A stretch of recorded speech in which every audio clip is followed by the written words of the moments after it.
Hello friends, welcome है हमारे YouTube platform पे। तो हम आज फिर से आपके सामने आए हैं इस यूट्यूब के प्लेटफॉर्म के माध्यम से फिरोज शाह तुगलक को पढ़ने के लिए, जो कि आगे का टॉपिक है। तो उसको पढ़ने से पहले हम यही कहना चाहेंगे, वाकिफ कहाँ जमाना हमारी उड़ान से, वाकिफ कहाँ जमाना हमारी उड़ान से, वो और थे जो हार गए आसमान से। तो इन लाइनों के साथ ही हम इस टॉपिक को स्टार्ट करना चाहेंगे और आपसे ये कहना चाहेंगे कि अपने अंदर की शक्ति को पहचानिए और इस एग्जाम को क्लियर करने के लिए संघर्ष करते रहिए, ताकि आप भी बाकियों की तरह जो सफल हो चुके हैं और अपने मंजिल को पहुंच सके। तो चलिए स्टार्ट करते हैं। आज का टॉपिक वो है फिरोज शाह तुगलक। इसका जो टाइमलाइन है 1351 से 1388 तक, ठीक है। तो इसने क्या किया था, इसने अपॉइंट किया था खाने जहां को अपॉइंट किया था अपना वजीर, जो कि एक तेलुगु ब्राह्मण था। और इसने बहुत हेल्प की थी फिरोज शाह तुगलक की कहीं ना कहीं। तो इसने हेल्प की थी सुल्तान को एडमिनिस्ट्रेशन को कहीं ना कहीं संभालने में। तो कहीं ना कहीं इसका बहुत बड़ा रोल है फिरोज शाह तुगलक की लाइफ में। उसके बाद उसके मिलिट्री कैंपेन्स को पढ़ते हैं हम लोग। तो मिलिट्री कैंपेन्स ने सबसे पहले इसने ये क्या किया कि उसने पूरे भारत पे फोकस ना करके उसने पूरा फोकस अपना नॉर्थ इंडिया पे किया।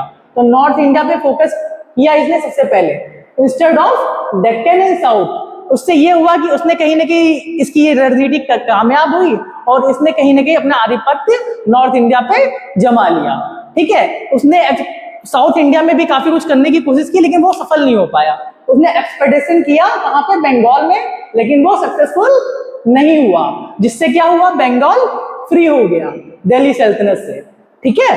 तो ये होता चला गया इसमें। उसके बाद उसने आगे बढ़ा, मार्च किया जाजानगर, जो कि मॉडर्न उड़ीसा कहलाता है, और नागरकोट पे भी उसने मार्च किया, थाटा को किया, और कहीं ना कहीं मतलब जीतता चला गया। और जो भी रिबेलियंस हो रहे थे उसको उसने क्या किया, ट्विस्ट कर दिया, उसको दबा दिया, ठीक है। उसके बाद उसने कुछ एडमिनिस्ट्रेशन रिफॉर्म्स भी किए थे, जो कि इंपॉर्टेंट है पढ़ने के लिए। तो उसने इक्ता सिस्टम को फिर से रिवाइव किया और उसको हेरिडेटरी बना दिया। उसके बाद आता है टैक्सेशन पढ़ना है। तो टैक्सेशन में उसने जजिया को फिर से स्ट्रिक्टली इंपोज किया, और ये पहला सुल्तान था जिसने इरिगेशन टैक्स को इंपोज किया, इरिगेशन टैक्स बनाए।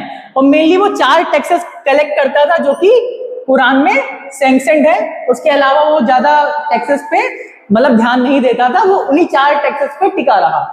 उसके बाद इसको बिल्डर भी कहा जाता है, बिल्डर ऑफ सिटीज भी कहा जाता है। इसने बहुत सारी बिल्डिंग्स का निर्माण कराया था उस टाइम पे। उसमें से एक फिरोजाबाद नाम का शहर है जो रेड फोर्ट के पास था, उसको फिरोज शाह कोतला के नाम से उसको ट्रांसफर कराया, ठीक है। उसके बाद उसने जामा मस्जिद और कुतुब मीनार को रिपेयर कराया। उसने जौनपुर नामक सिटी को भी कहीं ना कहीं फाउंड किया, जो कि सार्की किंगडम में कैपिटल बनी, सार्की किंगडम की, ठीक है। उसके बाद आगे के पॉइंट को पढ़ते हैं, other highlights of his rule. उसने कुछ रॉयल फैक्ट्रीज को मतलब स्थापित किया, जिसको कहते हैं कारखाना। और उसने कुछ डिपार्टमेंट्स बनाए, जैसे कि दीवाने खैरात। ये किस लिए डिपार्टमेंट बनाया था, चैरिटी के लिए और विडोज के लिए। उसके बाद उसने एक और डिपार्टमेंट बनाया था, जिसको कहते हैं दीवाने पदगान। इसके किस लिए था, स्लेव्स के लिए। उसके अकॉर्डिंग हिंदूज जो होती है वो सेकंड कैटेगरी की मतलब सेकंड ग्रेड की कम्युनिटी होती है। उसका हिंदूज के प्रति बिहेवियर बहुत अच्छा नहीं था, ठीक है। इसके बाद हम आते हैं नेक्स्ट पॉइंट पे, जो कि है एंड ऑफ तुगलक। उसने many provinces Malwa and Gujarat को डिक्लेयर करा दिया था कहीं ना कहीं इंडिपेंडेंस, क्योंकि उसकी पॉलिसी थोड़ी सी वीक हो गई थी एंड में। तो ये प्रदेश जो भी थे, इन्होंने अपने आप ही अपने को डिक्लेयर कर लिया इंडिपेंडेंस। उसी टाइम पे 1398 में तैमूर भारत में के करीब पहुंच रहा था। तो उसकी वजह से भी और इसकी जो सिचुएशन थी वो वार्सेंट होती चली गई, और जिसने इसको मजबूर किया भारत को छोड़ने के लिए, कब, 1399 में।